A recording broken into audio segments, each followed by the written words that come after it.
One more person is joining. Okay. The classes I teach are basically classes I want to teach. And I come up with topics that I feel comfortable teaching and that I feel passionate about. So Talmud and prayer book on Sunday mornings, Torah study, the weekly Parsha on Wednesdays, and the Torah class, where we're nearing the end of 27 years of studying the Torah from Barbara, who's been in that class since the very beginning. She's been in the Talmud class since the very beginning too.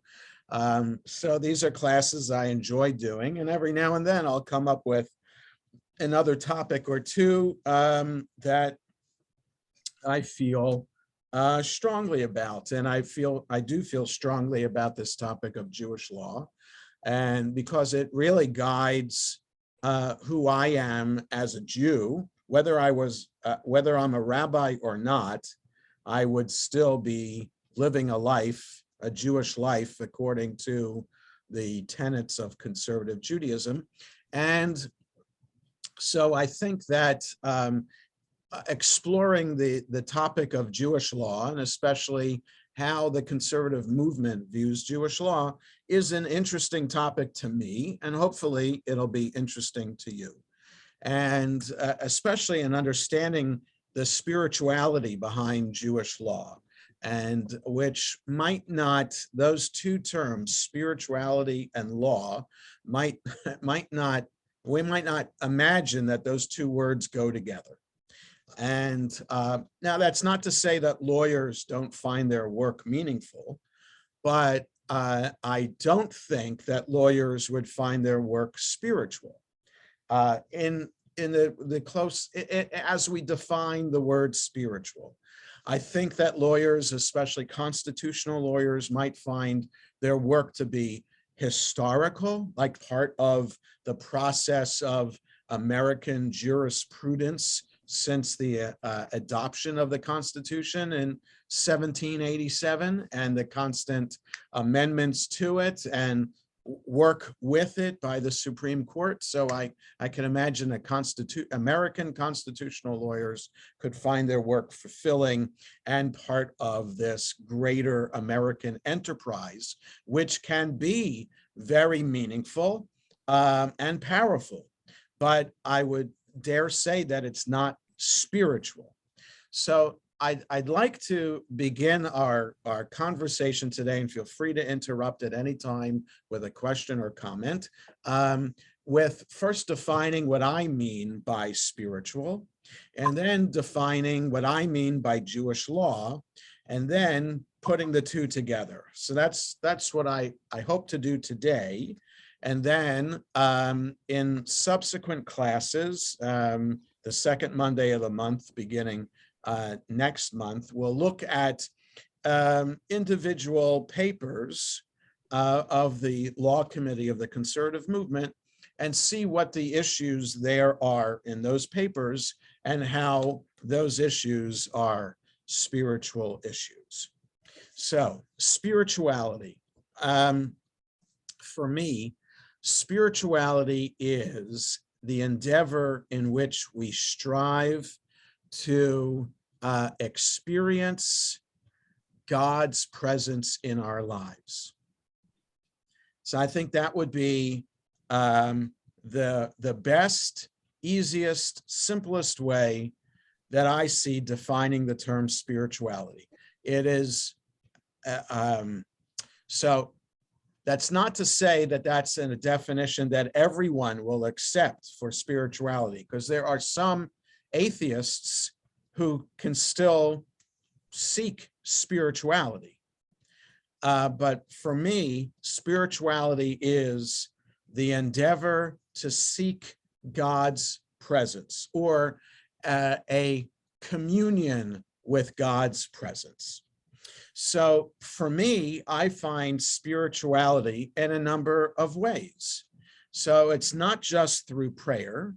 I find studying a Jewish text to be a spiritual enterprise, because the text that I study that we study as Jews, the sacred texts of our tradition, are ancient texts which are imbued with some element of divinity to them, whether it is the Torah, whether it is the Bible, whether it is the Mishnah, the Talmud, any other book of rabbinic literature from over the centuries, all imbued in some way with the spark of divinity in it. And when I study, the text comes to life and it becomes an opportunity to commune with God, and I see it as a spiritual enterprise. So prayer, study, and also Jewish practice are that also is an opportunity for spirituality. So that's number one. That's what spirituality means to me. Now, Jewish law is unique, I think, of all the monotheistic religions in the world. There is a thing called Muslim law, Sharia law, and I don't know much about that, but I'm not sure that Muslim law is as all-encompassing on Muslim daily practice as Jewish law is to Jewish daily practice. So let me spend a couple of moments defining what Jewish law is. Jewish law is that system which was instituted by the rabbis 2,000 years ago. Okay, so those of you who have been in other classes with me know that Judaism today is based on the rabbis' interpretation of the Torah that became rabbinic Judaism 2,000 years ago, 1,800 years ago, officially in the publication of the Mishnah, 1,500 years ago in the publication of the Talmud. So before we had the rabbis, we had, I like to differentiate between Israelite religion and Jewish religion. So before the rabbis came along, we were Israelites, in that there was a temple in Jerusalem to which sacrifices were offered every day, and to which Israelites would go throughout the year, whether it's 3 pilgrimage festivals or for other occasions in life, whether it is to bring a sin offering, whether a Thanksgiving offering for a birth of a child, et cetera, for Israelites to bring offerings there. So as the Torah describes Israelite religion, not Judaism as we know it. Judaism as we know it was defined by the rabbis in their system 2,000, 1,800 years ago, a system in which they claim they instituted daily practice that would be a substitute for the sacrifices in the temple in Jerusalem. So prayer is a substitute for sacrifice, and daily practice, whether it's as mundane as running a stall in the market and selling fruit or vegetables or other wares behind a table, as mundane as that, how we run our business to something as spiritually profound as prayer, and everything in between, the rabbis developed a system that would help us understand how to do these things, and the system in which they explained how to do it and why to do it became the system of Jewish law that we have. So Jewish law really is about Jewish practice and Jewish ritual together. Other religions, Christianity, for example, define Christian ritual, but they don't necessarily define Christian practice, certainly not to the degree that the rabbis define Jewish practice, right? Christians talk about how to be good Christians and what ethical, moral principles to follow that would be Christian principles. But a Christian would, but there's no such thing as Christian daily practice that Christians observe that are part of a Christian law. There isn't such a thing. Yes, Bill. How much of this practice, Jewish practice, existed before the rabbis? They didn't just make it all up out of cloth, did they? Right. So it's hard to say how much existed before the rabbis. It really is, because we don't have independent material outside of the Bible to help us understand how a typical Israelite led their life. So, and even the Bible itself is really shouldn't be used as a historical source, but some material from the Bible can be helpful to understand what perhaps daily Israelite practice was. So in the Bible, we really have the book of Leviticus to describe for us the sacrifices that were offered, but we don't have a description anywhere in the Bible of how what a typical day looked like in the life of an average Israelite. We just don't have that. So all we have is we know that there were 3 pilgrimage festivals that Israelites would go to the Mishkan or later to Jerusalem, to the temple, to gather there. And I think there is enough evidence, archaeologically speaking, to prove that there were 3 pilgrimage festivals. There is evidence that in the temple in Jerusalem, the Kohanim would recite the daily priestly blessing to the community. And we do know that amulets were found, or individual scrolls were found of just the priestly blessing on them. So that's been fascinating to know that the priestly blessing was found in the pile of dirt that the Muslim religious authority, in cleaning out the top level of the Temple Mount where the mosques are, throwing dirt over the side onto the hill, has been a treasure trove for the Israeli Archaeological Society to find material there dating back to the first temple in Jerusalem. So we found there that the priestly blessing. So we know the priestly blessing took place every day. What else happened in the temple every day for the average Israelite? We know sacrifices happened, but we don't know much else about that. We do know that we have tefillin, the phylacteries, the leather straps and boxes that traditional Jews wear for daily prayer. We do have tefillin that date back to 2,000 years ago from the Dead Sea.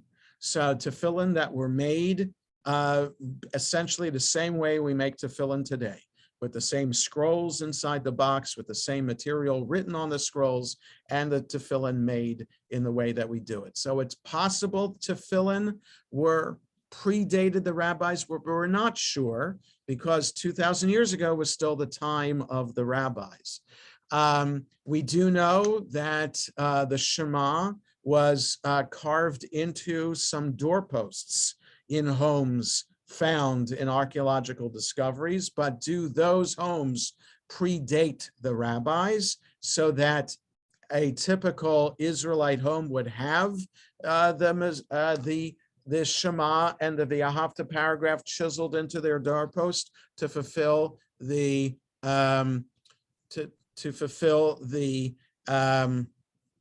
the mitzvah of having the mezuzah on the doorposts of our homes. So we have the priestly blessing to fill in the mezuzah. So we really are not sure, Bill, how much of daily practice predated the rabbis. We do know that all we can say is what the rabbi, no, let me say it this way. The rabbis, when they instituted their daily practice and came up with their system, tried to lend authority to that system by saying that they did not invent the system out of whole cloth. That when they said that Jews need to pray 3 times a day, they said that it was because Abraham instituted the morning service, Isaac instituted the afternoon service, and Jacob instituted the evening service. Well, there's no evidence to that in the Torah. It's just that the rabbis, in their interpretation of the Torah, said that there is evidence in the Torah, but that we have no independent source that said Abraham prayed in the morning, or Isaac prayed in the afternoon, or Jacob prayed in the evening. They had encounters with God, respectively, morning, afternoon, evening, but you can't say that they prayed morning, afternoon, and evening. So the rabbis, when they created their system, that was the number one criticism by fellow Israelites at the time, 2,000 years ago. Who are you rabbis creating this system out of nothing? The Kohanim, the priests in the temple in Jerusalem, say, who are you rabbis creating your system of interpretation? We, the Kohanim, follow the Torah. We're bringing the sacrifices based exactly on what the Torah tells us to do. Who are you to tell us how to offer these sacrifices and create new interpretations, how to slaughter animals, when these sacrifices are to be brought, et cetera, et cetera? And who are you to tell us and the community that we have to pray 3 times a day? We have these sacrifices that are being offered. So the Sadducees, the Kohanim, as they are known historically, the Tzedukim, or Sadducees in English, they criticized. And then also the early Christians, Jesus and his followers were semi-rabbinic, in that they came out of the rabbinic system and created a system that was even more liberal than the rabbis themselves. And there are others in the community too who say, leave us alone. We'll bring the sacrifices when we want to, and we'll participate in the pilgrimage festivals. We don't need you, rabbis, to create new things for us. So, it seems clear 2,000 years later that the rabbis were accepted right away, but they were not. It took decades for the community to accept the rabbis as the de facto leaders of the Jewish community. And what helped, not in a good way, was the destruction of the temple. When the temple was destroyed, the Kohanim no longer had their base to do from which to work and to do Israelite religion. So if you don't have the temple and you still want to express your Israelite faith, well, then you need the rabbis to help you do that. So de facto, the rabbis became the leaders of the community. So their system, yes, Lori, go ahead. Yeah, I was just wondering when the term Jewish got applied to the Jewish people. Yeah, so that's interesting too. And so I can't tell you, in the book of Esther, Mordechai is known as Ha-Yehudi, the Jew. Now that could be because is that because he's descended from the tribe of Judah? I'm not sure. I think he's actually descended from the tribe of Benjamin. But so that's the first time in the Bible that the term Jew And before that, it was Hebrew, right? Abraham was known as a Hebrew. Joseph was known as a Hebrew. Yeah, in the Genesis story, like the narrator points out, Joseph, that the Egyptians didn't like the Hebrews for the following, like they didn't like that the Hebrews were shepherds. So you have the term Hebrew applied to the Israelite people, and you have the term Jew in the book of Esther applied to that as well. So since the book of Esther, which is about 500 BCE, that's when it applied. Arnie. Yeah, you mentioned earlier that the rabbis intended that prayer would take the place of, the sacrifice. So how come in our prayer we still have so many references to rebuilding the temple and, in particular, returning to sacrifice?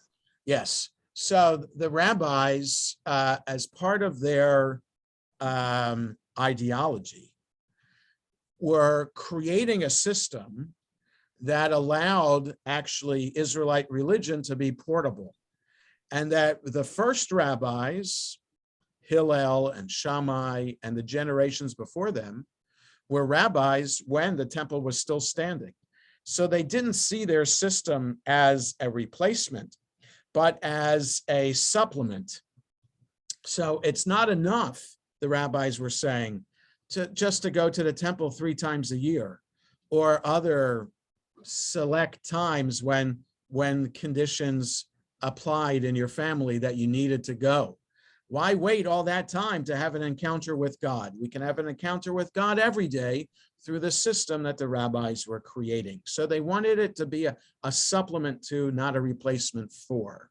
So I guess I misspoke when I said prayer is a replacement for sacrifice. It turned out to be that way once the temple was destroyed, but prayer was a supplement to the sacrifices. But what I meant by replacement was that just as sacrifices were offered to praise God, to request something from God, or to thank God, so sacrifices were made for those reasons. So too, prayer is made for those reasons. So that's what I meant by prayer being a substitute. And so the rabbis wanted the temple to be rebuilt.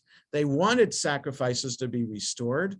And so that's why those prayers are still in the prayer book, because it's part of our ideology of what it means to be Jewish, that we pray for the time of the coming of the Messiah, when the kingship of David will be restored, that the temple will be rebuilt, and we will be offering sacrifices once again. Bill, and then we'll back to Lori. So Bill. This may be slightly off topic. You mentioned Mordecai might be from the tribe of Benjamin. Yes. Didn't that tribe had already disappeared by the time? Benjamin got incorporated into the tribe of Judah, so that they're really one and the same tribe. They're next to each other, and Benjamin really got incorporated into Judah. So it was by the time of the Babylonian exile, the Israelite community was essentially just the tribe of Judah and the tribe of Levi. Kohanim, or priests, are a subset of the tribe of Levi. So Jews today who are born Jewish and biologically Jewish, are either from the tribe of Levi or from the tribe of Judah. Converts who convert to Judaism become part of the tribe of Judah. So the 10 lost who are the Ethiopian Jews, for example, it's unclear exactly what they claim to be from the tribe of Dan, but who knows? And also the Jews of India, who are an ancient Jewish community as well. Some of them claim to be from the tribe of Manasseh. So that's their legend. So Indian Jews claim to be from Manasseh, Ethiopian Jews from the tribe of Dan. Who knows? Who knows for sure? Right. And there was there's a funny ad for back in the 60s, Levy's rye bread, right? You don't have to be Jewish to enjoy Levy's rye bread. And one of the pictures was Native American. And some people would claim that Native Americans were part of the 10 lost tribes of the Jewish people. Who knows? But yes, so Jews today biologically go against, and DNA studies have been done of Jews, especially those who are a Levi or a Kohen, that there's a marker there that goes back to the time of Moses and Aaron, so that you could prove scientifically that Jews do go back to the time of the Torah. Lori, what were you going to ask? Yeah, I was just wondering, does the conservative movement aspire to returning to animal sacrifice, or is that Okay, something? so I want to get back to, so let me answer that question in a little bit. Sure. By getting to rabbinic Judaism and where conservative Judaism falls in rabbinic Judaism in general, and then I'll answer your question about Great, thank you. So this system that the rabbis created to supplement what was taking place in the temple in Jerusalem was a system of really Jewish spirituality, that the system of practice, which would be not just rituals to perform related to holidays or prayer, or how we eat, rituals regarding eating, but also other menial tasks that we do, whether it's getting dressed or going about our daily business, engaging in commerce or agriculture, whatever it is. Everything that we do for the rabbis then has a Jewish spiritual component to it.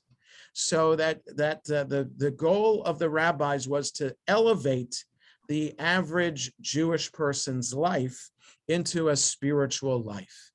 And one way to do that, so we have laws in America that legislate our actions to keep everyone safe and healthy and ideally happy, right?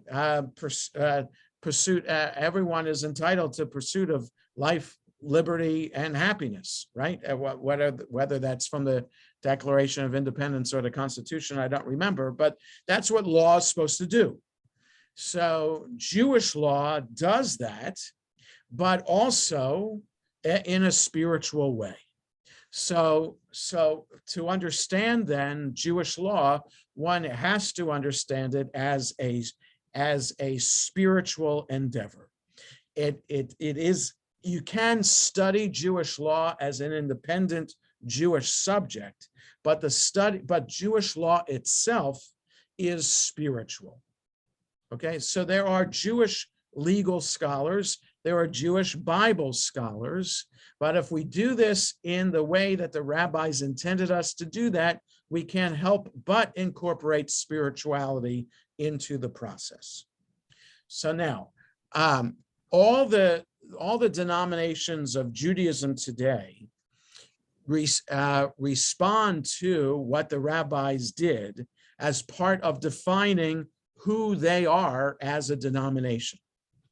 So, for example, Reform Jews, and I'm not, by defining this in this way, I don't mean to denigrate in any way. If you interpret me as in denigrating it, I don't intend to do that. I'm just defining what the Reform movement does. Reform Judaism said from the get-go that Jewish law is individual choice, and that what's important to define the life of a Reform Jew are the ethics and moral teachings of the prophets from the Bible.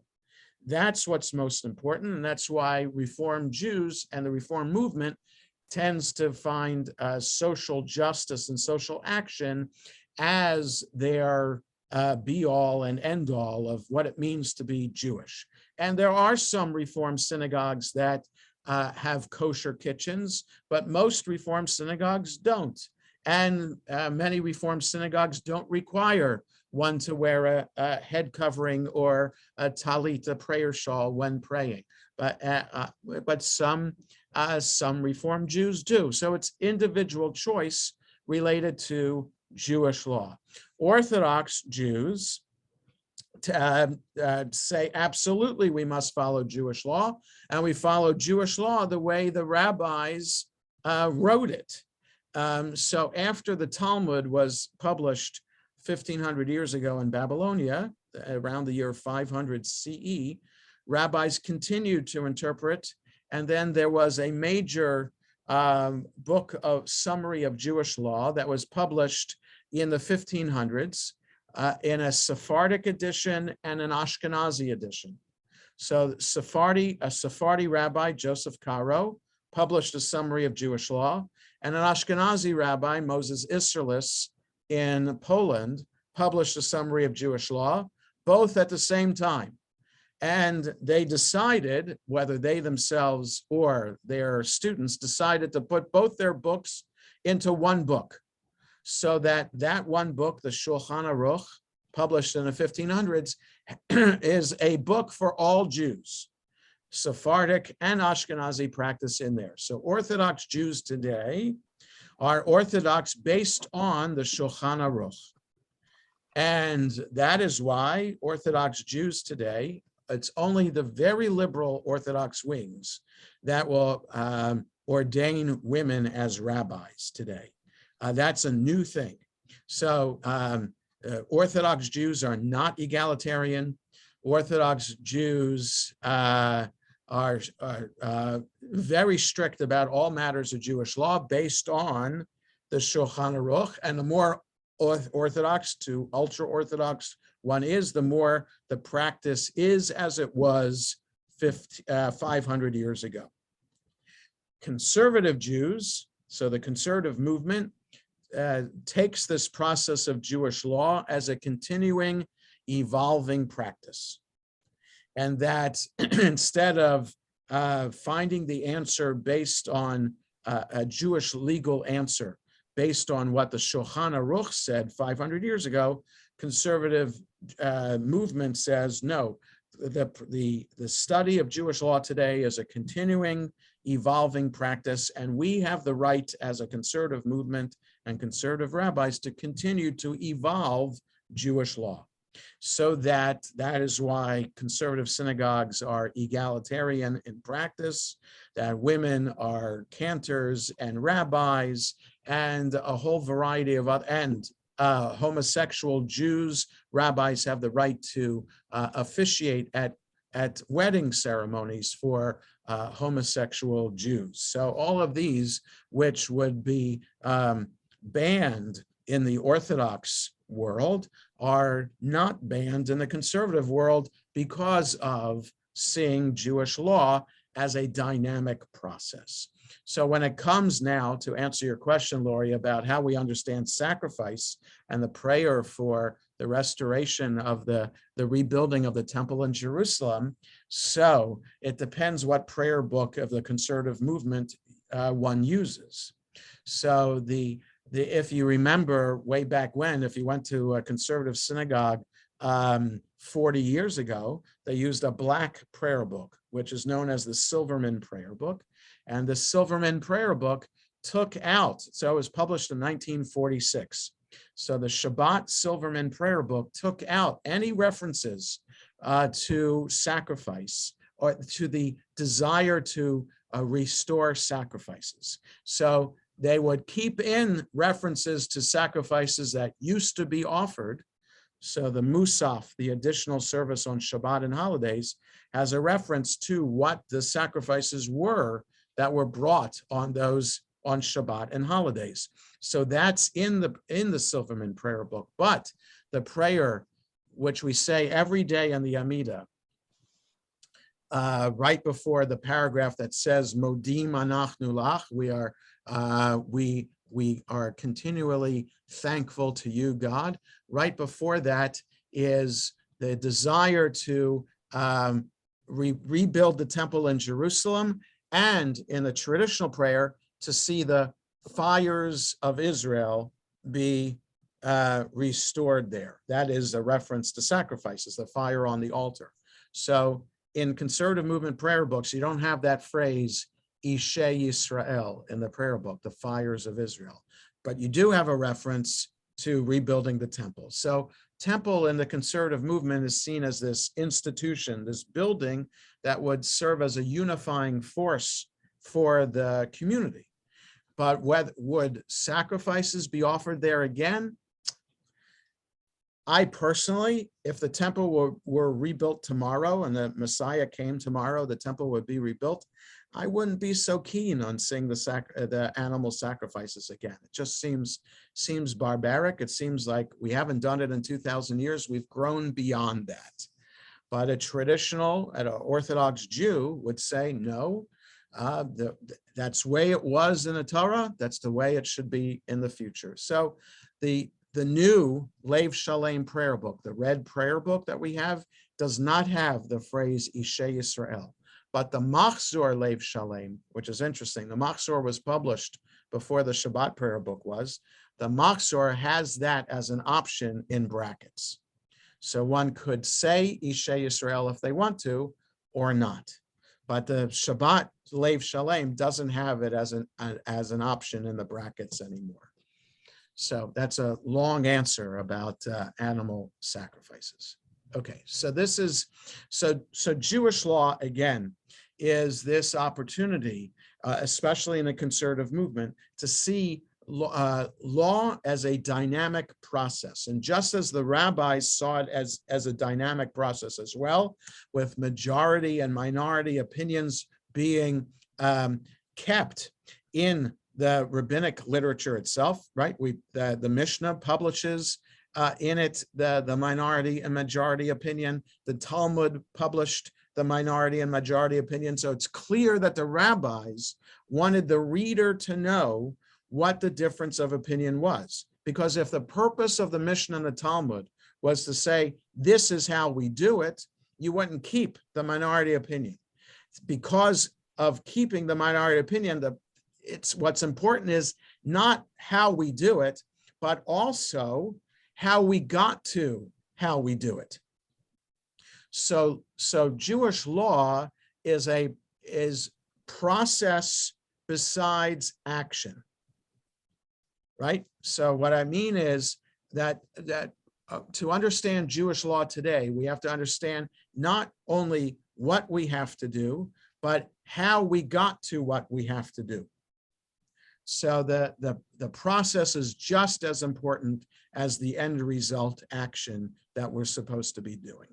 So that's a key element of, so the process itself is spiritual and the end result is spiritual. So when the Shulchan Aruch, for example, states as its first customs and practices that it brings forth in the Shulchan Aruch is about how to put on your shoes in the morning. So they say you put the right shoe on first before the left shoe, because there's just something spiritual about the right hand. The right hand, the right side, the right foot are the stronger foot, right? So if you're left-handed, there's a prejudice in Jewish tradition against left-handed people, because the right hand is seen as the stronger hand. That's based on when Joseph placed his sons in front of Jacob, Joseph's father, to bless Jacob's grandchildren.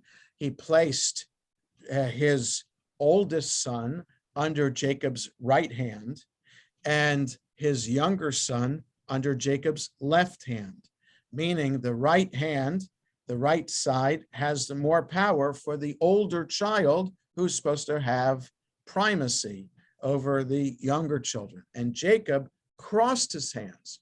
He wanted his right hand, the more powerful hand, to go over the younger son, because his prophetic vision was that the younger son, Ephraim, would be more powerful or more blessed someday than the older son, Menashe. So that's one example in the Torah of right hand being the primary hand. So now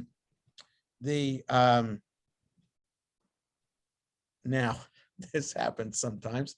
I lost my train of thought. Where was I going with the right with the right hand.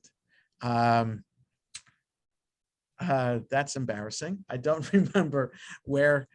Sometimes my tangent makes me forget what the initial thought was about the right. Okay. So, what was about the Shulchan Aruch, about the right foot going first? So yes, and the spirituality of getting dressed in the morning.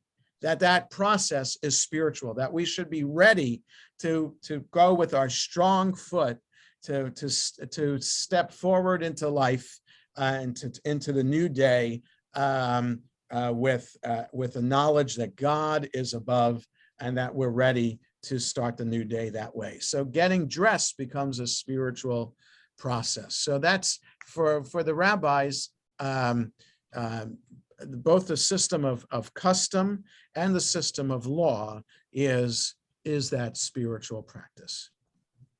Okay, so what? Let me just conclude with this thought about how the conservative movement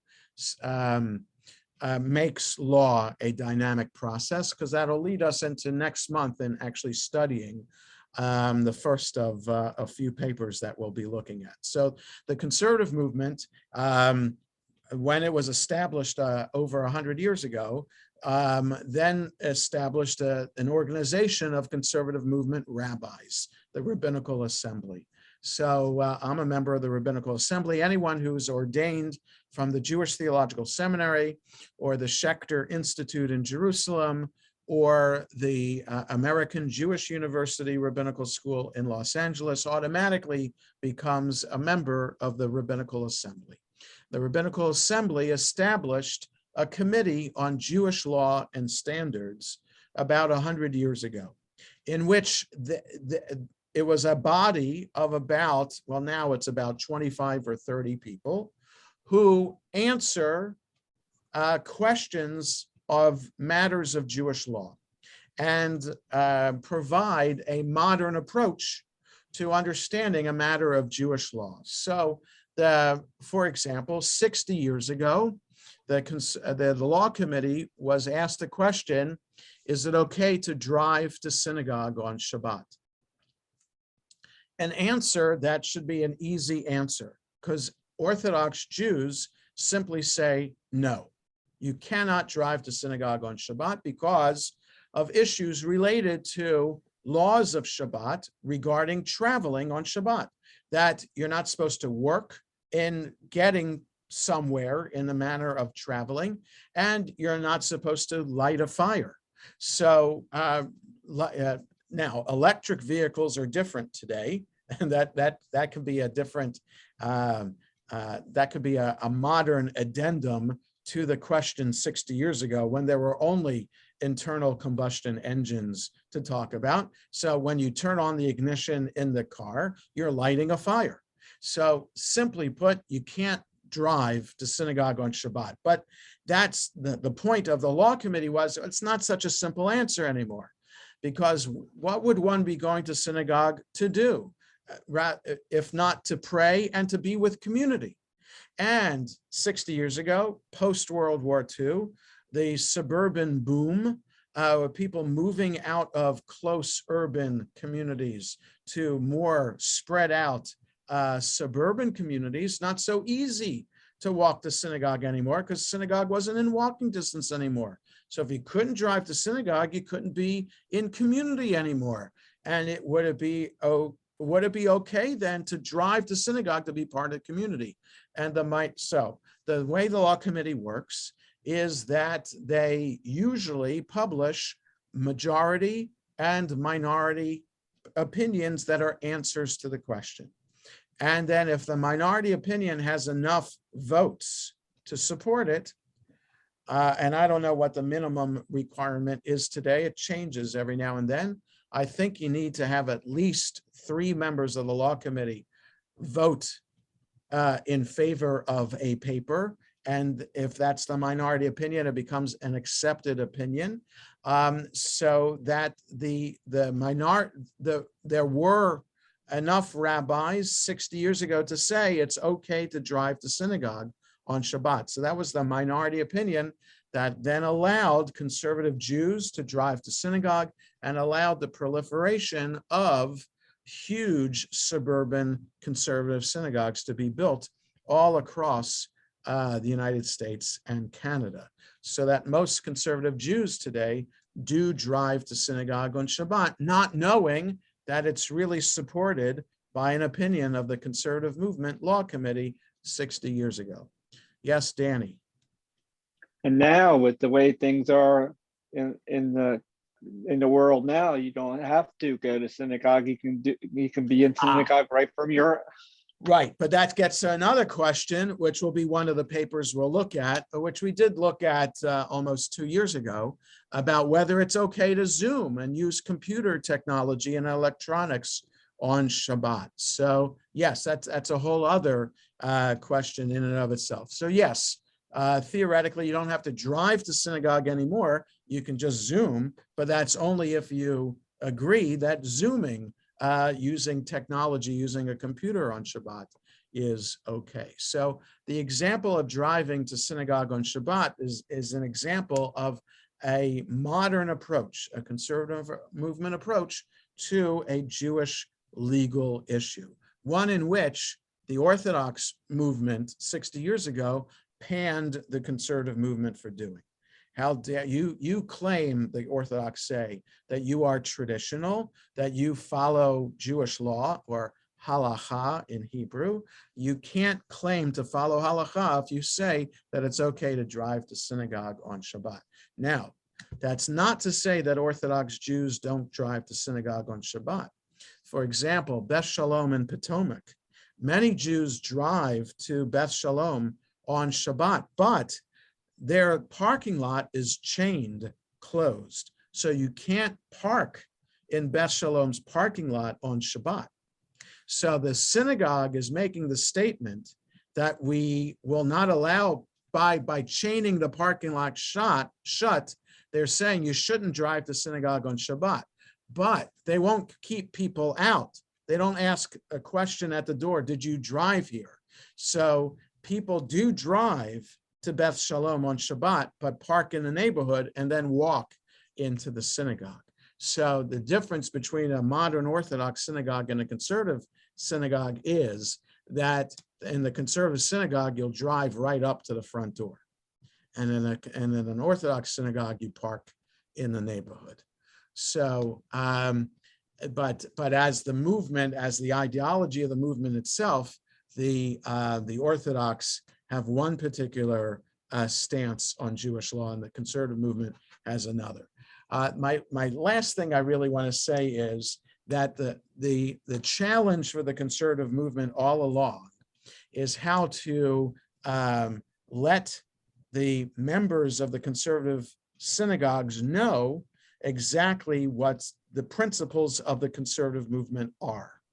So what I mean by that is that not the average conservative Jew doesn't necessarily know that there's such an institution as the law committee of the conservative movement.